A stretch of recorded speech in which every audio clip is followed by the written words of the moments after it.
Shalom saudara-saudari yang terkasih di dalam Tuhan. Walaupun pandemi sudah melanda dunia sekitar 2 tahun, kita tetap bersyukur kepada Tuhan karena Ia masih memberikan kita sukacita dan kesempatan untuk beraktivitas dan memuliakan Tuhan. Sebelum kita mendengarkan firman Tuhan, mari kita siapkan hati, kita bersatu di dalam doa. Bapa kami dalam kerajaan surga, sungguh kami mengucap syukur dan berterima kasih untuk segala berkat yang telah Engkau berikan kepada kami. Secara khusus kami berdoa untuk firman Tuhan yang akan kami dengar pada hari ini. Kuasai hati, pikiran, dan mulut hamba-Mu ini Bapa, sehingga firman yang disampaikan bukan hanya kami dengar, namun juga kami dapat terapkan di dalam kehidupan kami sehari-hari. Terima kasih Tuhan, kami serahkan semuanya ke dalam tangan-Mu. Di dalam nama Tuhan Yesus Kristus, kami berdoa dan mengucap syukur. Amin. Saudara-saudari yang terkasih di dalam Tuhan, tema firman Tuhan pada hari ini berjudul, kepada siapakah kami akan pergi? Saya memiliki sebuah pertanyaan. Pernahkah saudara-saudari ditinggalkan oleh seseorang yang dikasihi? Khususnya pada saat ini, kita bisa melihat banyak berita mengenai korban yang berjatuhan akibat pandemi COVID-19 yang saat ini sedang berlangsung. Hingga salah satu saudara kita menjadi korban. Bahkan tercatat bahwa ada 69 orang di Indonesia meninggal setiap 1 jam karena COVID-19. Namun, sebelum kita ditinggalkan, Tuhan kita Yesus Kristus juga pernah ditinggalkan oleh banyak orang, secara khusus murid-muridnya. Sebelum kita memahaminya lebih lanjut, mari kita membaca Injil Yohanes pasal 6 ayat 67 sampai 71. Injil Yohanes pasal 6 ayat 67 sampai 71. Perikop berjudul Pengakuan Petrus. Maka kata Yesus kepada ke-12 muridnya, "Apakah kamu tidak mau pergi juga?" Jawab Simon Petrus kepadanya, "Tuhan, kepada siapakah kami akan pergi? Perkataanmu adalah perkataan hidup yang kekal, dan kami telah percaya dan tahu bahwa Engkau adalah yang kudus dari Allah." Jawab Yesus kepada mereka, "Bukankah aku sendiri yang telah memberi kamu yang 12 murid ini? Namun seorang di antaramu adalah iblis." Yang dimaksudkannya ialah Yudas, anak Simon Iskariot. Sebab dialah yang akan menyerahkan Yesus. Dia seorang di antara ke-12 murid itu. Tuhan Yesus Kristus yang kita kenal pernah ditinggalkan oleh banyak muridnya. Kita bisa melihat hal tersebut di dalam ayat yang ke-66. Mereka meninggalkannya karena mereka mengharapkan Sang Mesias, yaitu Yesus, menciptakan suatu sistem sosial yang baru, di mana orang-orang akan dapat memperoleh makanan tanpa bekerja. Ini seperti yang diperbuat oleh Musa yang memberikan mana setiap hari kepada umatnya. Padahal itu semua berasal dari Tuhan. Maksud kedatangannya ke dunia adalah untuk menyelamatkan jiwa manusia. Namun ketika ia menerangkan hal tersebut, mereka tidak mempedulikannya. Yesus itu agung selama ia mencukupi kebutuhan jasmani kita. Itulah yang mereka pikirkan. Dan tahukah saudara-saudari bahwa Yesus bertanya kepada ke-12 muridnya yang tidak pergi atau meninggalkannya itu, menyatakan kesedihan hati Yesus melihat banyak orang yang mengundurkan diri. Pertanyaan ini juga merupakan ujian atau tantangan kepada mereka untuk memilih apakah mereka mau ikut seperti mereka yang banyak itu atau tetap bersamanya. Ini membuktikan apakah karya ilahi yang penuh anugerah itu telah dilaksanakan di dalam kehidupan mereka. Petrus mengatakan hal yang luar biasa ini dan kita harus merenungkannya. Yang mana ia memberikan 3 alasan kenapa mereka tetap setia di tengah kondisi tersebut. Yang pertama, pertanyaan kepada siapakah kami akan pergi. Pertanyaan ini menyiratkan bahwa mereka harus melekatkan diri kepada guru dan sang mediator dalam hal ilahi, yaitu Yesus Kristus. Mereka tidak dapat membayangkan bahwa bagi mereka siapapun harus menjadi seperti Yesus sebelumnya. Yang kedua, karena Yesus memiliki firman hidup yang kekal. Mereka telah mengalami firman Tuhan yang adalah roh dan hidup. Kita bisa melihatnya di dalam Yohanes pasal 6 ayat 63. Dalam diri mereka sendiri. Kehidupan yang telah dihidupkan oleh firman-Nya, kehidupan yang mereka akui sebagai kehidupan yang sejati, tertinggi dan kekal untuk menerima hidup yang kekal dari Kristus, yang mana tidak mungkin mereka meninggalkannya. Dan yang ketiga, percaya dan tahu, yang mana pengetahuan mengikuti iman. Kita bisa melihatnya di dalam 2 Petrus pasal 1 ayat 5 dan Yohanes pasal 7 ayat 17. Manusia pada umumnya mengetahui semuanya terlebih dahulu sebelum ia bersedia untuk percaya. Namun dari segi Allah, susunan pikiran tersebut berlawanan. Seseorang tidak mungkin mengetahui kebenaran firman Tuhan jika mereka belum mempercayainya. Kita bisa membandingkannya di dalam Ibrani pasal 11 ayat 3. Petrus yakin dan tahu bahwa Kristus adalah anak Allah karena ia telah percaya akan perkataan hidup yang kekal yang telah didengarnya oleh Yesus sendiri. Pengakuan Petrus bahwa perkataan Yesus adalah perkataan yang hidup yang kekal ini menunjukkan bahwa bukanlah karya ajaib yang menetapkan hati mereka, melainkan firman Tuhan Yesus. Petrus percaya akan perkataannya yang merupakan roh dan hidup. Inilah yang membedakan orang Kristen yang benar dengan orang yang bukan. Tahukah saudara-saudari, perkataan yang kudus dari Allah ini sebelumnya diucapkan oleh seorang yang dirasuk oleh setan. Kita bisa melihatnya di dalam Markus 1 ayat 24, Lukas 4 ayat 34. Perkataan ini diucapkan oleh murid Yesus bukan karena ia takut kepadanya seperti yang setan sampaikan, namun karena kasihnya dan ia mau berserah kepadanya.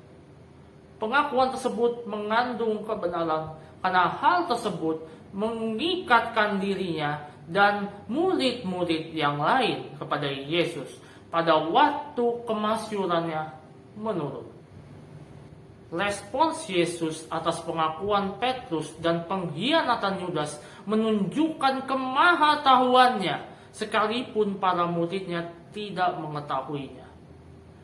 Yudas di sini berpura-pura untuk setuju sehingga Yesus memberi peringatan kepada Yudas dan ia hendak menyadarkannya agar ia bertobat dari kemunafikannya.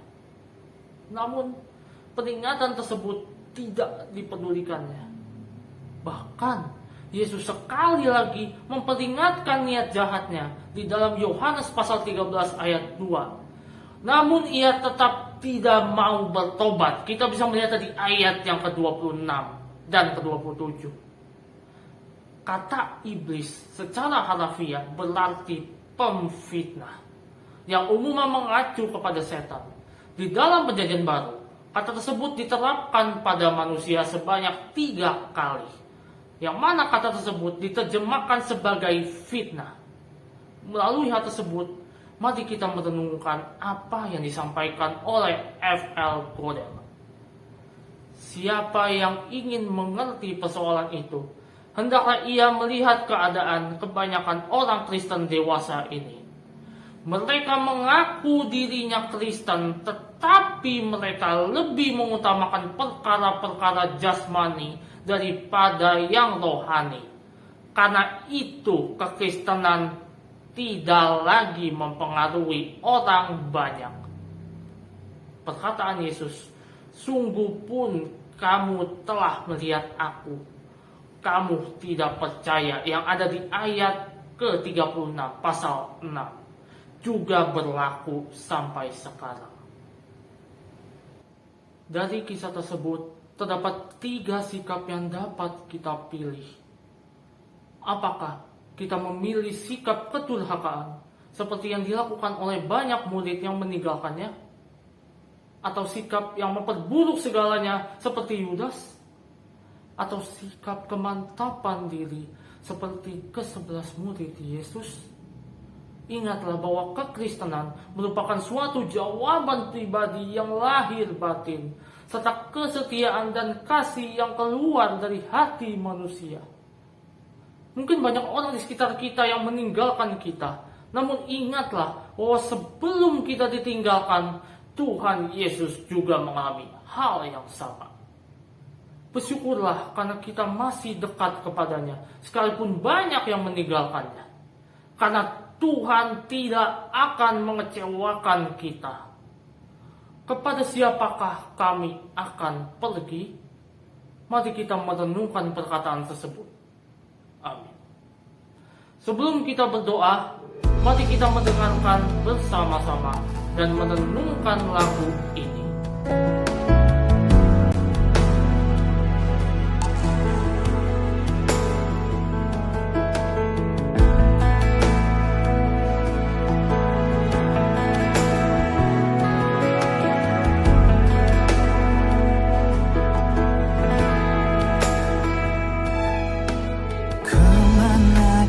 Aku dapat pergi menjauhi roh-Mu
Mari kita berdoa.